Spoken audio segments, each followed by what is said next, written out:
રામ સીતારામ સીતારામ સીતારામ સીતારામ સીતારામ સીતારામ સીતારામ સીતારામ સીતારામ સીતારામ સીતારામ સીતારામ સીતારામ સીતારામ સીતારામ રાધે શ્યામ રાધે શ્યામ રાધે શ્યામ રાધે શ્યામ રાધે શ્યામ રાધે શ્યામ રાધે શ્યામ રાધે શ્યામ રાધે શ્યામ રાધે શ્યામ રાધે શ્યામ રાધે શ્યામ રાધે શ્યામ રાધે શ્યામ રાધે શ્યામ રાધે શ્યામ સીતારામ સીતારામ સીતારામ સીતારામ સીતારામ સીતારામ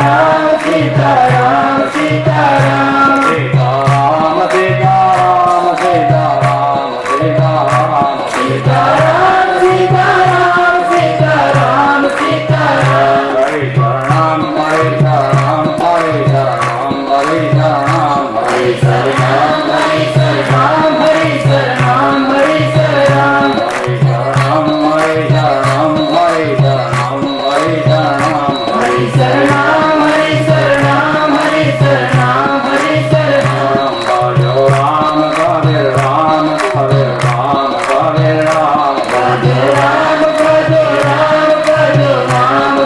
રામ ભજો રામ ભજો રામ હરે રામ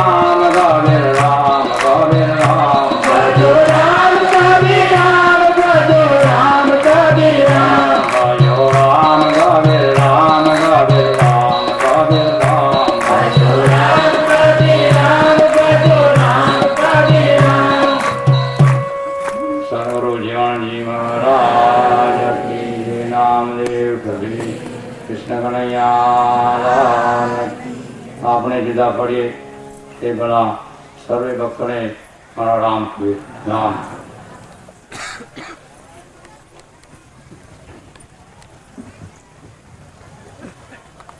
ધન્યવાદ doctor IT ભગત. એક રાષ્ટ્રીય મુદ્દો થોડો લઈ લઈએ. આજે આપણા દેશ ભારતની અંદર અંદાજે 1 કરોડ અંધ લોકો છે. એમાંથી 70 લાખ લોકો મોતિયાને કારણે અંધ છે, કેટલાક કીકીને કારણે છે.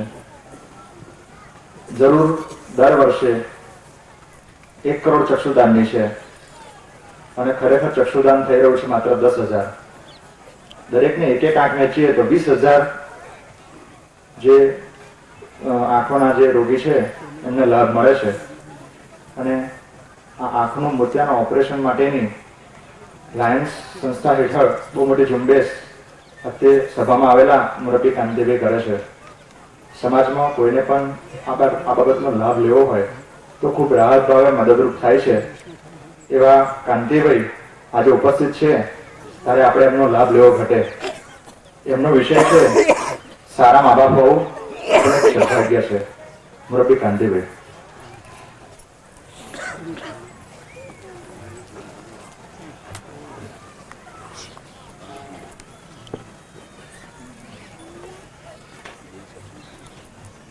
મંચ ઉપર ઉપસ્થિત સંત સમા જગદીશ મહારાજ તથા અન્ય સંતશ્રીઓ, ભક્ત સમાજના વડીલ મિત્રો તથા માતાઓ તથા બહેનો, મને જ્યારે દીપકભાઈને ગયા અઠવાડિયામાં મળ્યા ત્યારે એમને કહ્યું કે તમારે કંઈક બોલવું છે. ત્યારે મેં એમને કહ્યું કે ધાર્મિક પ્રવચન તો ફાવે નહીં, પણ મારી લાયન ક્લબ સાથે જે થોડું એસોસિએશન છે તો એમાંનો એક વિષય હું પસંદ કરીશ. તો એમને મને સહર્ષે સ્વીકારી દીધું અને એ વિષય એમને મને આપ્યો કે સારા મા બાપ હોવું એ સદભાગ્યની વાત છે. મિત્રો, આ આજના સમયની એ એક તાતી જરૂરિયાત છે અને આવો વિષય એમને જે મને આપ્યો તે બદલ આયોજકોનો હું પહેલેથી જ આભાર માનું છું. કડવું સત્ય એ છે કે સારા મા બાપ બનવું એ ખાવાના ખેલ પણ નથી. જેટલું સદભાગ્ય છે એટલું ખાવાના ખેલ પણ નથી. સંસારના ચક્રમાં સંતાનો હોવાની પ્રબળ ઈચ્છા એ શાશ્વત છે. એ તમે ને હું આપણે બધા સ્વીકારીએ છીએ.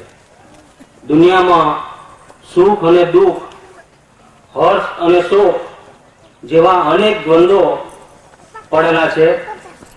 સુખની પાછળ દુઃખ ડોક્યા કરતું હોય છે, તો શોકની પાછળ હર્ષ પોતાના સમયની રાહ જોતો હોય છે. ફક્ત એમાં આપણા ધીરજનું કામ હોય છે. છતાં આપણને, તમને કે મને સૌને પીડાકારક એક વસ્તુ હોય તો એ પોતાના સંતાનો દ્વારા જાણે અજાણે થતી સર્જાતી એક પરિસ્થિતિ છે.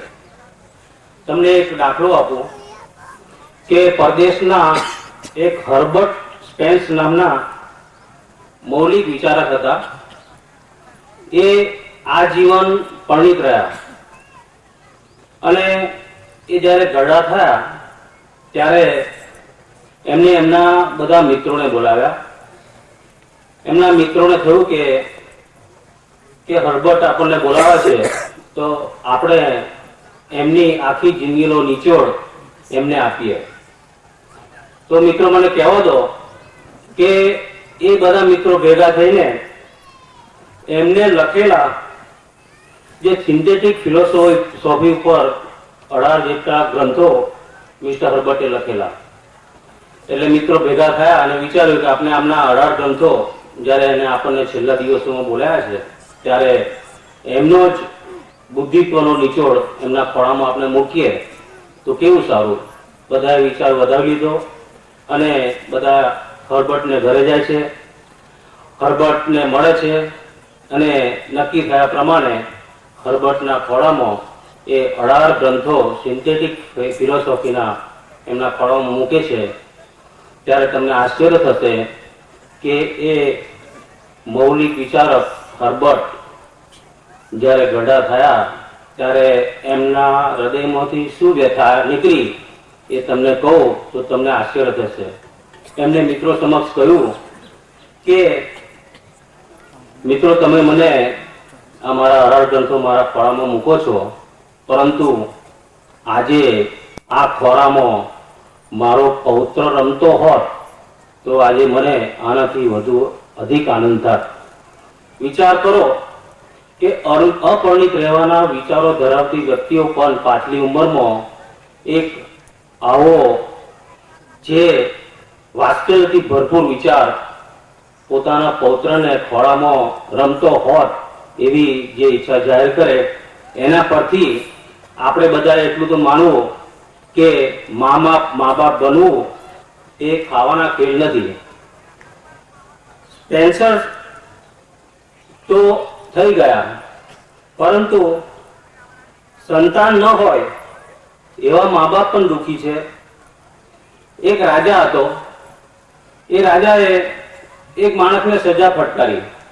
આજકાલ તમે એનું એવા મા બાપ છે કે આપણે વિચારોને ઠેલીએ છીએ. કોઈ બી પરિસ્થિતિ હોય તો એને ઠેલીએ છીએ કે જોયું જશે, એમ કે 4 મહિના પછી, 6 મહિના પછી, વર્ષ પછી જે થવાનું થાય.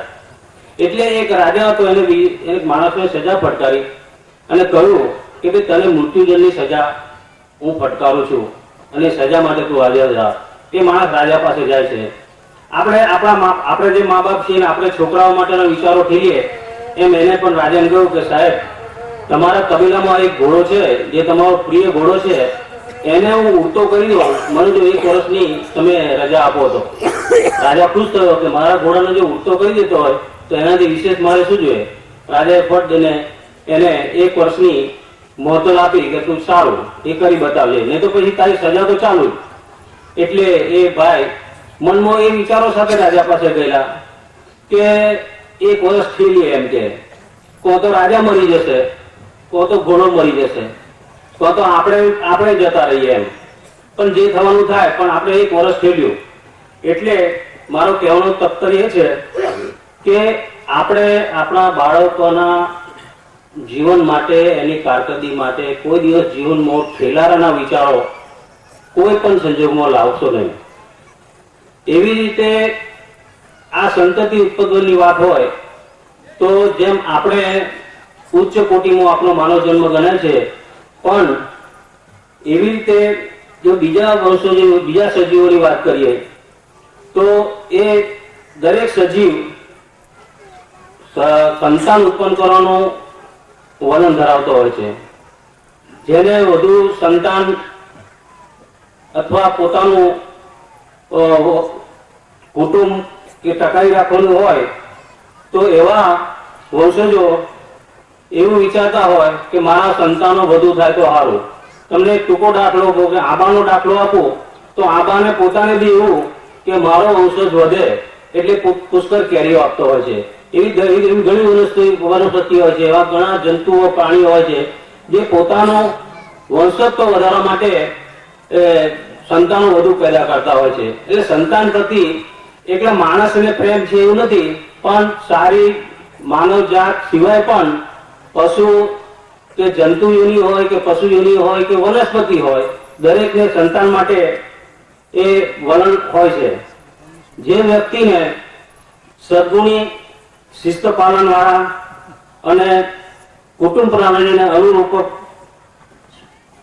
અનુરૂપ સ્વજનોની શિખામણને માન આપનાર અને લાગણી પ્રધાન બાળકો હોય ને, તે મા બાપ હંમેશા સદભાગી ગણાતા હોય છે. ગમે તેટલી ખુવારી વાળી વ્યક્તિ હોય, આપણામાંથી પણ આપણામાં ઘણામાં એવો ખુમારી વાળો સ્વભાવ હોય, પણ એવી વ્યક્તિ હોય અને જે પોતાની સત્તાની રૂએ, શારીરિક સત્તાની રૂએ કે પૈસાની રેલમછેલની રૂએ દુનિયાને ધ્રુજાનાર વ્યક્તિ પણ પોતાના કુટુંબના પ્રશ્નો આગળ હંમેશા લાચાર બની જાય છે. પારકા માણસોને શિક્ષા કરવામાં અને બદલો લેવાની ભાવનામાં એકા એવા કેટલાય માણસો સંતાનોની મૂર્ખાઈ કે આડાઈ આગળ નર્વસ લાચાર થઈ જાય છે, કારણ કે પોતે શિક્ષા કરી શકતો નથી. આપણા કુટુંબમાં એવો પ્રશ્ન થાય તો આપણે ગમે એટલા પાવરફુલ હોઈએ પણ આપણા કુટુંબમાં એ શિક્ષા કરવી આપણા માટે બહુ જ કઠિન થઈ પડતી હોય છે. તેથી જ કહ્યું છે કે જેને કોઈ ના પહોંચી વળે એને તેનું પેટ પહોંચી વળે. આપણામાં એક કહેવત છે કે ગમે એટલું હોય પણ એને એનો પેટ જ જવાબ આપે. એટલે વિચાર કરો કે આ એક મા બાપ માટે કેટલો ગંભીર પ્રશ્ન છે જે આપણે આજે આટલા મોટા સમુદાયમાં ઉભા છે, ઉપસ્થિત છીએ, તો એ સમજીએ તો મારા માટે આજે એ એક સારું શરૂઆત જેવું લાગશે. રાગ અને દ્વેષના દ્વંદ્વમાં પોતાના સંતાનોની અક્ષમ્ય ભૂલો જોવા જાણવા છતાં આપણે જાણીએ છીએ કે રાગનું પલ્લું હંમેશા નમતું રહેલું હોવાથી સંતાનોના બચાવ માટે આપણને હંમેશા વિચાર આવે. આપણું ગમે તેવું ફરજન હોય પણ જ્યારે બી હોય તો આપણો પ્રેમ એના તરફ ઢળે અને આપણે એને ગમે એવી ભૂલ હોય તો પણ એના બચાવ માટે જ આપણા વિચારો આવે. ઘણા બાહોશ રાજકારણીઓને તમે જોશો તો પોતાના સંતાનોની ભૂલોને કારણે એમને સત્તા છોડેલી છે. એટલે સંતાનની કેટલું મહત્વ છે એ આપણે મા બાપોએ સમજવું જોઈએ. આમ જે મા બાપને સારા સંતાનો હોય છે તે સુખી, સામાન્ય રીતે આપણે સુખી ગણાય છે અને તેથી ઉદાર સંતાનો વાળી ઘણી સ્ત્રીઓ પોતાના નિષ્ઠુર સંતાનો માટે કહેતી હોય છે કે મારા પેટે દીકરો નહીં પણ પથ્થર પાક્યો છે. આપણે ઘણાને આવા અનુભવ થયેલા છે. તો આ બધું કહેવાનું તાત્પર્ય એ છે કે મા બાપ થવું એ સૌભાગ્યની વાત છે અને મા બાપ થયા પછી એ આપણે સારા મા બાપ બનવું એ એક કઠિન વાત છે. મા બાપ કરતા બીજી વાત એવી છે સામે કે મા બાપ કરતા સવાયા ઉતરેલા સંતાનો મા બાપનું પાછું સદભાગ્ય પણ છે. વૃદ્ધાવસ્થામાં પોતાના સંતાનોનું સુખ વૃદ્ધાવસ્થાના દુઃખને દૂર કરે છે. ત્યારે આપણું સંતાન એવું ઉચ્ચ કોટીનું આપણાથી સવા ગુણ ઉતરે ત્યારે આપણી વૃદ્ધાવસ્થામાં આપણને દુઃખ લાગતું નથી. સારા સંતાનો દ્વારા મા બાપને સમાજમાં પ્રતિષ્ઠા પણ વધે છે અને ગૌરવ પણ પ્રાપ્ત થાય છે. હિન્ય આપણે આપણા ધર્મમાં આપણે એમાં વાંચેલું છે કે હિરણ્ય કશ્યપ હતો એ દુષ્ટ હતો, પરંતુ પ્રહલાદના પિતા તરીકે આજે આપણે પણ એને ગમે તે રીતે યાદ કરવો પડે છે. પરાક્રમી સંતાનોનું સુખ માનવીને પોતાની અંતિમ ક્ષણોમાં આંખ મીચતી વખતે પીડાકારક હોતું નથી. એટલે સંતાન આપણું પરાક્રમી હોય તો આપણને પણ એ ચિંતા મુક્ત રાખે છે. આની સાથે સંતાનો માટે સારા મા બાપો હોવા પણ જરૂરી છે. જેમ આપણે સંતાન માટે ઈચ્છીએ એવી રીતે આપણે પણ સારા મા બાપો હોવા જરૂરી છે. કેટલાક મા બાપ પોતે સમાજમાં ગૌરવ મેળવવા સંતાનો ઉપર માનસિક જુલમ ગુજારતા હોય છે. બાળકોની ક્ષમતાનો વિચાર કરતા નથી હોતા. આપણે આપણા બાળક માટે બહુ મોટી ઈચ્છા રાખતા હોય છે. તારે 85% માર્ક લાવવા પડશે, તારે ડોક્ટર તો થવું પડશે. આવી જ એક ક્ષમતા વગરની વિચારસરણી જે મા બાપો જાણે અજાણે બાળકો પર ઠોકી બેહાડે છે, ત્યારે એક કુટુંબ વ્યવસ્થામાં પ્રેમનું વાતાવરણ નથી રહેતું, પણ ધિક્કારનું વાતાવરણ રહેતું હોય છે. અને એને લીધે તમે અને હું અમે ઘણી વખત વાંચીએ છીએ, જાણીએ છીએ કે બાળક આપઘાત કરવાની કક્ષા સુધી પણ પહોંચી જાય છે. આ સંસારના જીવન ચક્રમાં એટલે સારા મા બાપ બની બાળકોને સદભાગ્ય બક્ષીએ. કુટુંબની દરેક વ્યક્તિ પોતપોતાની જવાબદારી ધર્મ, સત્ય, અહિંસા, પ્રેમ, સહિષ્ણુતા પૂર્વક સ્વીકારીને એકબીજાનો બોજ ઉપાડી શકે એટલી ક્ષમતા વધારીએ તો આજે આપણે જે પવિત્ર સ્થળે ભેગા થયા છે એનું શ્રેય આપણને મળશે. આજે જ્યારે આ પ્રસંગે આપણે ઉપસ્થિત છીએ ત્યારે મને કહેવાનું મન થાય છે કબીર સાહેબની સાથી એમને કહ્યું છે કે કાગા સબ કુછ ખાઈયો, ચૂન ચૂન ખાઈયો માંસ, દો નૈના મત ખાઈયો, जिसे पिया मिलन की आस. તો મુરબ્બીઓ એ તો પ્રિયતા માટે એમને કહેલું છે. પ્રિયતાના રૂપમાં પ્રભુને મળવાની વાત થયેલી છે. પણ આજે આપણે જ્યારે કાંઠા વિસ્તારના ભગતો, પાર વિસ્તારના ભગતો, કાનમ વિસ્તારના ભગતો જ્યારે ભેગા થઈએ છીએ ત્યારે આપણે આપણા સંતાનો માટે એક આવું ગર્વ રાખીએ કે ભગવાનને કહે કે મારું જે સર્વસ્વ લઈ લે, મારું બધું જ લઈ લે, પણ મારું સંતાન મારાથી સવાયું મને ગૌરવ અપાવે એવું બને એવી શક્તિ આપ. એ જ પ્રભુ પ્રાર્થના આપણે કરીએ. રામકૃષ્ણ. કાંતિભાઈ, સંસ્થાઓ દ્વારા જેને સમાજ સેવાનો ભેટ ધારણ કર્યો છે એવા કંચનભાઈ ઉર્ફે આપનું સોનું ખોવાઈને જોવાનું છે. આપને એની સુવાસને પરખ્યું. મુરબ્બી કંચનભાઈ.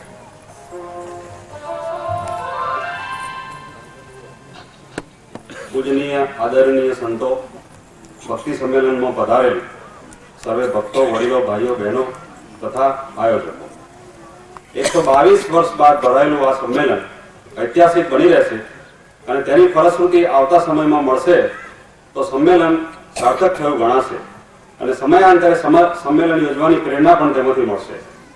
અહીં આવ્યા, સંમેલનમાં બધાને સાંભળ્યા, આનંદ કર્યો, જમ્યા, તેથી કંઈ પતી જતું નથી. દરેક ભક્તે ભક્ત સમાજને બાંધેલો રાખવા તથા વધુ મજબૂત કરવા પ્રણ લેવું પડશે. સાથોસાથ સમાજની સંસ્થાઓને પણ દરેક ભક્તે વધુ મજબૂત કરવાની છે. ટ્રસ્ટીઓની જાગૃતિ રાખવાના છે. હોદ્દેદારોને સક્રિય રહીને વહીવટ ના આપી શકે તો કાન પણ પકડવાનો છે. એ પણ ભક્તિનો જ એક ભાગ છે. અન્ય નાતોની સંસ્થાઓને તોલે આપણે હજુ કશું જ કર્યું નથી. માટે ભક્તો સમય ફાળવે, પોતાની કમાણીમાંથી ફરજિયાતપણે આર્થિક સહાય કરે અને પરદેશમાં વસતા ભક્તો તેને ઉપાડીને પૂર્ણ કરે તો હજુ ઘણું બધું થઈ શકે તેમ છે. જે સંસ્થાઓની વિગત પ્રાપ્ત થઈ છે તે હું તમને ખૂબ ટૂંકમાં કહીશ. વડોદરા ખાતે ભક્ત પાટીદાર કેળવણી મંડળ સંચાલિત શ્રી ચીકે ભક્ત પાટીદાર છાત્રા